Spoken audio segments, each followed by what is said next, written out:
Alright guys, welcome back to another LeetCode problem.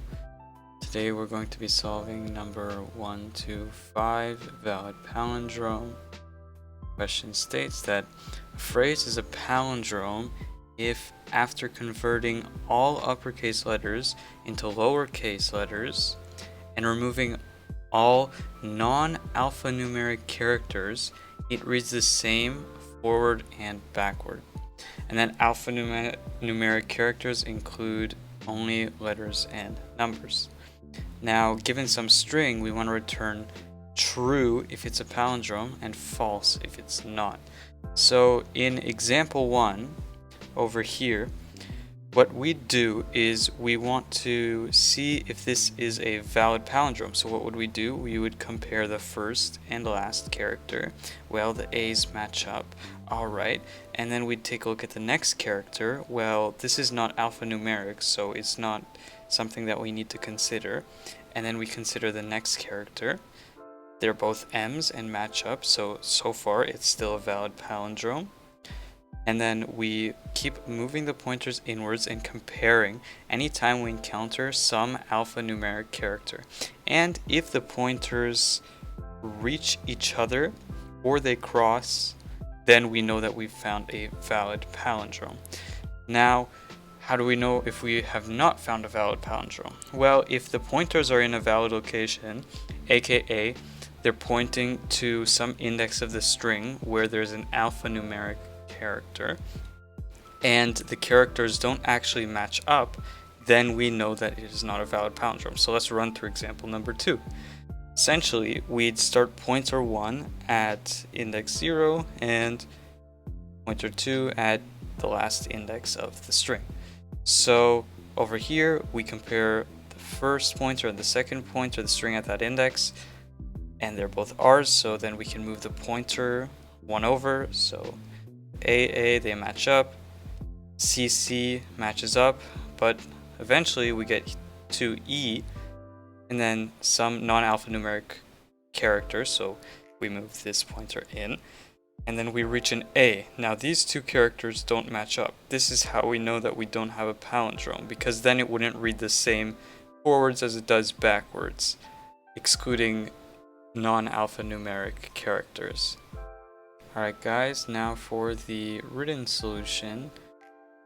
This solution will leverage the two-pointer method and will have time complexity of O of n and space complexity of O of n-ish. It could be O of 1. The problem is that with the solution that I want to use, I would like to have an extra variable which first lowercases the whole string.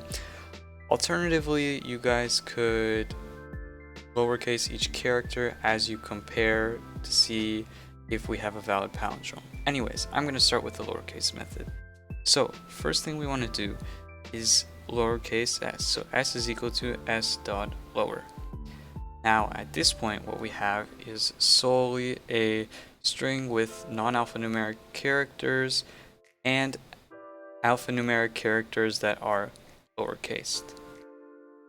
Okay, so let's consider this example that I've written out over here. So let's set pointer 1 to be the leftmost index, pointer 2 to be at the rightmost index, and let's compare.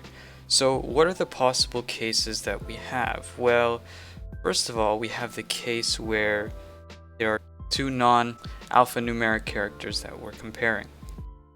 And in this case, what we want to do is we want to move both pointers in at the same time, in one.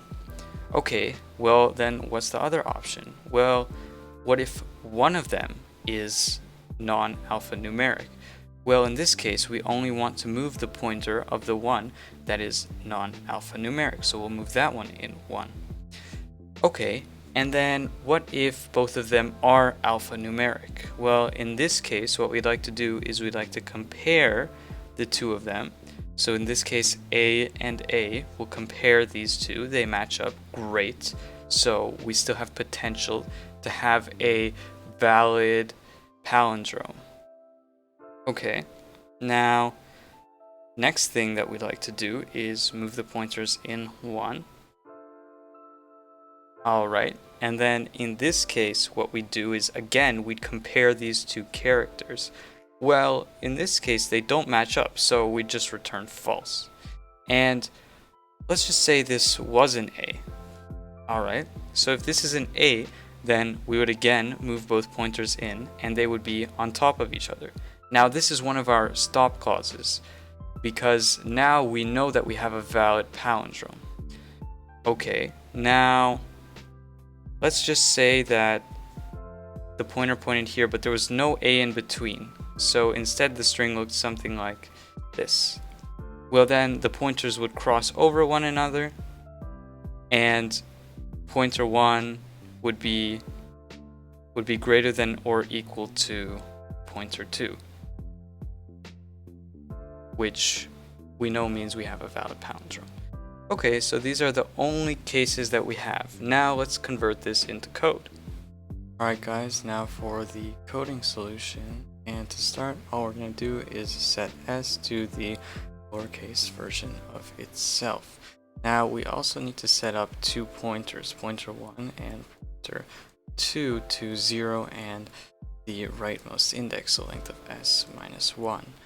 Alright, now from here what we want to do is we want to keep moving each of the pointers closer to each other until the right pointer crosses the left pointer. So while pointer 1 is less than pointer 2, what we would like to do is, well, first we got to check, are they both alphanumeric, s at index pointer 1 and s at index pointer 2?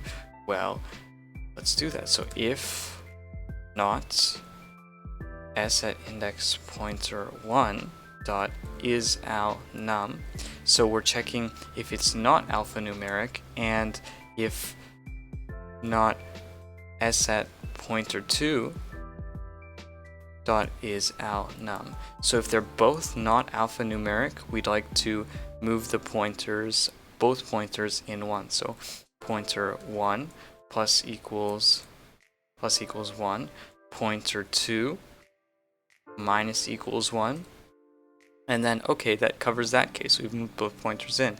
Now what if only one of the pointers,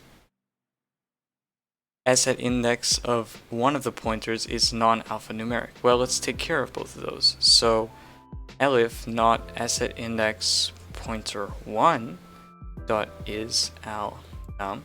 So in the case that the left pointer is non-alphanumeric, what we want to do is we want to update it. Pointer 1 plus equals 1. Simple as that. And in the case where s at index pointer 2 is not alphanumeric, what we want to do is we want to move it left 1. So is al num. We want to move it left by 1. Okay, well, what about the case where they're both alphanumeric and they both match up? So in this case, if they're both alphanumeric, which we can assure because we've checked every case where one of them is non-alphanumeric, where both of them are non-alphanumeric, so in this branch, it must be the case that both of them are alphanumeric, s at index pointer 1 and s at index pointer 2. So in this case, what we want to check is first, are they equal? S at index pointer 1. So elif s at index pointer 1 equals s at index pointer 2. And remember, they're both lowercase because of the first operation, s equals s dot lower, that we did. And we check if they're equal. If they are equal, then of course we'd like to update pointer 1. So pointer 1 plus equals 1 and pointer 2. Pointer 2 minus equals 1. Now in the case where they're not equal, so we'll say else, all we have to do here is return false. Just because we know that if s at index pointer 1 does not equal s at index pointer 2, then we cannot have a valid palindrome. Okay, now let's just say pointer 1 crosses pointer 2, so the while loop finishes execution. Well, in this case, if we haven't early returned, then we know that we have found a valid palindrome. So all we have to do is return true, and then we can submit our code. Alright guys, so after submitting, as we can see, we have a relatively efficient Python solution that uses very little space relative to other solutions. Alright, that's all for this video. Thank you guys so much for watching, and I'll catch you in the next one. Later.